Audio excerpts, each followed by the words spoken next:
Shalom bagi kita semua, jemaat Tuhan dimanapun kita berada.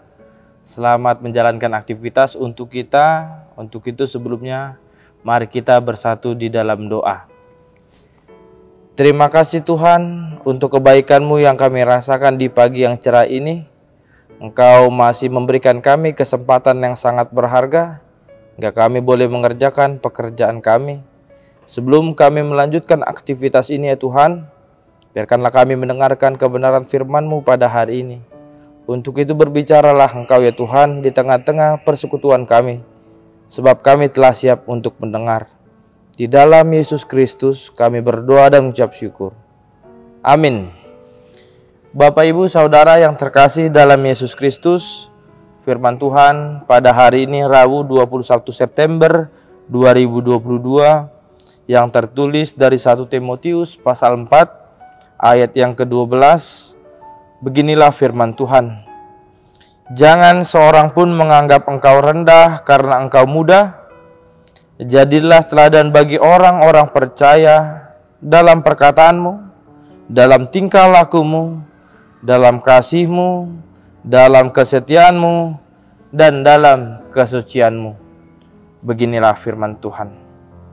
Jemaat yang terkasih dalam Yesus Kristus, tentu keteladanan itu adalah salah satu karakter yang sangat penting dimiliki para pemimpin. Dalam bahasa Yunani, teladan dikatakan tupos, artinya model, gambar, atau pola yang ideal. Artinya seseorang pemimpin harus menjadi role model bagi setiap orang yang melihat kepemimpinannya, atau menjadi role model dalam kesetiaan, bahkan kekudusan dan ketekunan dalam kesalehan. Pada nats ini, Timotius walaupun masih muda, ia harus bisa menjadi model dan pola hidup bagi orang yang percaya lainnya. Dalam menghadapi permasalahan, menghadapi persoalan hidup, Timotius harus menjadi contoh yang baik. Ia harus rajin bekerja, ia harus tetap setia, dan selalu mengajarkan firman Tuhan untuk menjadi kebenaran. Contohnya dalam pendidikan, dalam pelatihan, melakukan kebaikan, atau dalam ibadah dan kegiatan positif yang lainnya. Jemaat yang terkasih, ternyata usia muda bukan menjadi penghalang menjadi pemimpin untuk menentukan keteladanannya dan teladan iman bagi yang tua secara usia. Walaupun kita terkadang melihat kemasamudaan kita dapat menghambat kita untuk berbicara, akan tetapi tua itu sudah pasti tetap menjadi teladan. Muda itu juga sudah harus tetap menjadi teladan, dan teladan itu ternyata butuh latihan dan ketekunan dari pribadi lepas pribadi. Kita juga harus melatih untuk mendisiplinkan diri dan kita juga harus melatih untuk memelihara kesetiaan dan hidup kudus dan percaya kepada Tuhan untuk membuat hidup kita berarti bagi banyak orang. Bapak Ibu Saudara yang terkasih dalam Yesus Kristus, mengapa kita harus menjadi seorang teladan? Bisa kita lihat ketika kita menuju keteladanan, kita juga pasti tidak akan dipandang remeh oleh orang lain. Sekalipun masih muda, namun jika kata-kata kita dewasa, kata-kata kita bernas, tentu orang tidak akan menganggap kita remeh, karena kehidupan kita memiliki prinsip yang sangat baik, pasti akan dihargai dan tidak akan dipandang sebelah mata. Untuk itu menjadi teladan juga adalah suatu perintah. Artinya menjadi teladan perintah yang disampaikan Tuhan kepada orang yang percaya, yang dituliskan dalam bentuk perintah karena memaknai bentuk kata kerja. Contohnya, kita harus mengikuti dan harus menjauhi segala larangan yang diberikan Tuhan kepada kita. Dan sekarang kita dituntut untuk menjadi teladan dan tidak menunggu waktu-waktu yang akan datang untuk menjadi teladan. Jadikanlah masa mudamu adalah masa yang penuh dengan keteladanan bagi orang banyak, dan disitulah terpancar sinar karya Tuhan. Lalu menjadi teladan juga harus memerlukan pemeliharaan diri atau penguasaan diri. Contohnya menjaga perkataan. Ketika kita menjaga perkataan kita, tentu orang banyak akan melihat keteladanan kita dalam bertutur kata, bertindak, maupun berpikir. Untuk itu, jemaat yang terkasih dalam Yesus Kristus, ketika kita menjadi teladan dan menjaga perkataan kita, biarlah kita juga menjadi teladan dalam kasih. Tentu berbicara tentang kasih dan hubungannya juga akan memiliki prinsip, yaitu mengasihi Allah dan mengasihi sesama. Namun ada satu bentuk kasih yang memang sering kita salah artikan, yaitu mengasihi dengan cara menegur dengan penuh kasih.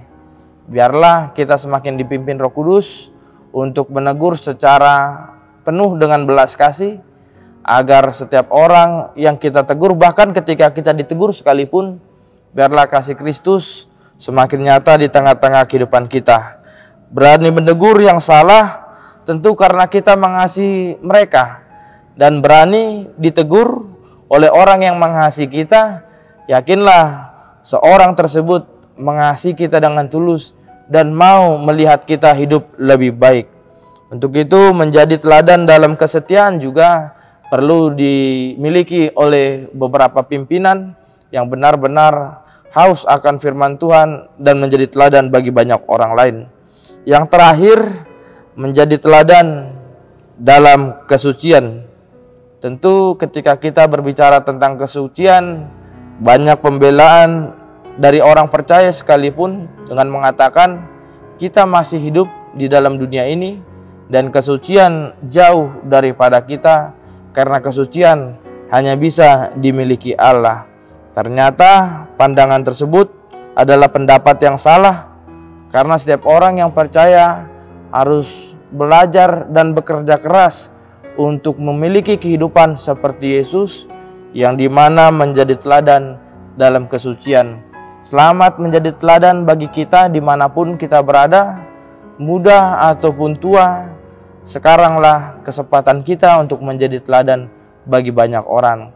Jaga perkataanmu, kendalikan pikiranmu, dan kendalikan apa yang akan engkau lakukan.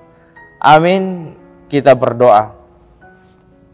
Terima kasih Tuhan untuk kebaikan-Mu yang kami rasakan di pagi yang cerah ini. Firman-Mu mengajak kami untuk kami boleh menjadi teladan, tua maupun muda. Biarlah keteladanan kami boleh memancarkan kepada setiap banyak orang, agar apapun yang kami kerjakan, apapun kami rencanakan, bahkan apapun yang kami katakan, biarlah itu menjadi teladan bagi orang-orang yang percaya. Kami berdoa ya Tuhan untuk setiap jemaat-Mu dimanapun mereka berada. Biarlah mereka tetap dalam perlindungan-Mu. Bantu mereka ya Tuhan mengerjakan segala sesuatunya, dan jauhkanlah daripada kecelakaan kerja, agar mereka tetap bersuka cita dan tetap membicarakan kebaikan-Mu di tengah-tengah kehidupannya. Kami juga berdoa ya Tuhan untuk setiap jemaat-Mu yang sedang mengalami pergumulan. Engkaulah yang menolong mereka, khususnya Tuhan ketika jemaat kami diperhadapkan oleh sakit penyakit. Bantu mereka ya Tuhan, tolong mereka untuk menerima kesembuhan yang daripada-Mu, lewat obat yang mereka makan, dan lewat setiap cara yang disampaikan tim medis kepada mereka. Kami juga berdoa ya Tuhan untuk setiap keterbatasan kami, pelanggaran kami, kesalahan kami yang kami lakukan terhadap sesama kami, bahkan terhadap Engkau ya Bapa, agar kami semakin layak menjadi anak yang Kau kasihi. Dalam Yesus Kristus kami berdoa dan mengucap syukur. Kasihani kami Tuhan. Amin. Shalom bagi kita semua. Selamat melanjutkan aktivitas. Tuhan memberkati.